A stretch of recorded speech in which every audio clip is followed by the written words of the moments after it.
Birthday था आप अपने फ्रेंड्स को बुलाते थे? यस और नो? घर में पार्टी होती थी अपने दोस्तों को बुलाते थे। हम लोग हमेशा किसी को बुलाकर खुश होते हैं क्योंकि हम लोग जो इंडियंस हैं वो हमारे लिए अतिथि देवो भव। यस और नो? तो हम अपने घर में आए हुए आदमी का आदर करते हैं, सत्कार करते हैं और खुश होते हैं। इसलिए इन्विटेशन हम इंडियंस के ब्लड में। लेकिन क्योंकि ये एक प्रोफेशन है तो इसको हम एक प्रोफेशन की तरह से लेंगे और थोड़ी सी तरीके से कोई भी काम किया जाए तो बढ़िया है। जैसे कि अब मान लेते हैं मेरे घर में शादी है, आप मेरे दोस्त हो, मैं आपके घर आता हूं, शादी भाई ये शादी का कार्ड है, पढ़ लेना और मैं चला जाता हूं। क्या आप आएंगे? आएंगे? ये तहजीब कहती है कि मैं जब आपको कार्ड दे रहा हूं तो साथ में ये भी बोलूं कि 18 तारीख की या 20 तारीख की या जब की भी शादी है आप पूरे परिवार के सहित साथ टाइम पर आ जाना। यस और नो? ये मैनर का एक एटिकेट है, तहजीब है।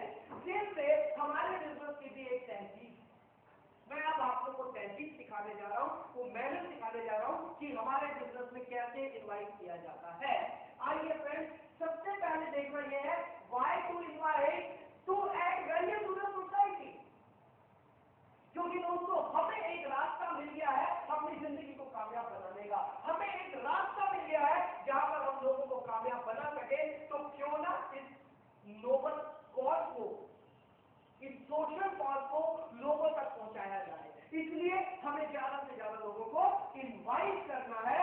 And invitation is the shortest, surest, safest, smartest way to reach one's destination.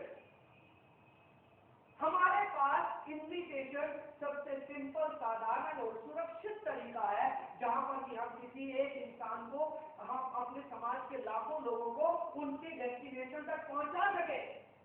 इसलिए हमें अपने समाज के लिए काम करना है, अपनी सोसाइटी के लिए, अपने दोस्तों को आगे बढ़ाने के लिए ये काम करना। एंड फ्रेंड्स, नाउ आपने लिस्ट बनाई थी कितने लोगों की? 300। अब सवाल ये पैदा होता है कि 300 लोगों में से किसको बुलाऊं और किसको ना बुलाऊं। तो आइए देखते हैं कि किसको बुलाना है। सबसे पहले आप अपनी लिस्ट में छांट लीजिए वो लोग जो 12th एंड अबव है, 12वीं पास कर चुके हैं और उससे ऊपर के लोग, और उनकी एज 18 प्लस होनी चाहिए। पहला क्वालिफिकेशन ये है। And second qualification is the person should be open-minded, good family with good family background. जैसा कि मैंने इस ट्रेनिंग को शुरू करते हुए पहले बोला था कि दिमाग खुला होना चाहिए। तो ये देख लेना उनका बैकग्राउंड कैसा है, फैमिली बैकग्राउंड कैसा है, वो इंसान कैसा है जिसको आप अपने परिवार में शामिल करने जा रहे हैं। क्या वो हमारे परिवार में शामिल होने के लायक भी है या नहीं, ये क्वालिफाई करना बहुत ज्यादा जरूरी है। Next point, he should be a man. ये क्या बोलते हैं? इसका मतलब it is not for women, ऐसा नहीं है। मैन के बीच में डॉट्स लगे हुए हैं और मैन का फुल फॉर्म है M for money to spend. That person should have money to spend. उस आदमी के पास कम से कम पैसा तो होना चाहिए खर्च करने। आपसे एक सवाल पूछता हूं, मान लेते हैं आपने मर्सिडीज बेंज का शोरूम खोला है अपने एरिया में, आप मर्सिडीज की प्रमोशन किसको करोगे? एक आदमी तो 3000 की नौकरी करता, उसको मर्सिडीज की प्रमोशन करने जाओगे? किसको करने जाओगे? आपकी नजर में जिस आदमी के पास इतना पैसा है कि वो मर्सिडीज खरीद पाए, उसी को तो मर्सिडीज की प्रमोशन करोगे। यस और नो?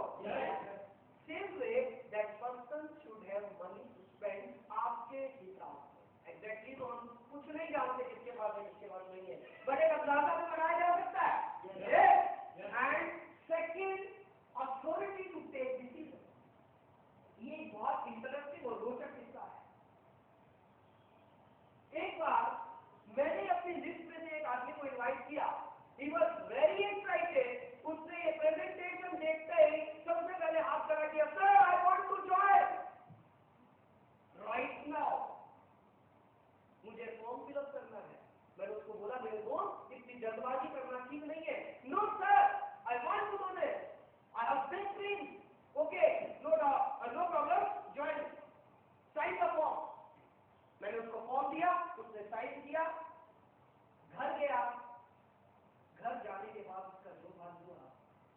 लेकिन अगले दिन पता चला कि वो इंसान अपने घर में एक कप चाय पीने का भी डिसीजन नहीं ले पाता था, उसके सारे डिसीजन उसकी वाइफ ले। अब घर जाने के बाद जो उसकी धुलाई हुई, अगले दिन सुबह रोता हुआ आया, सर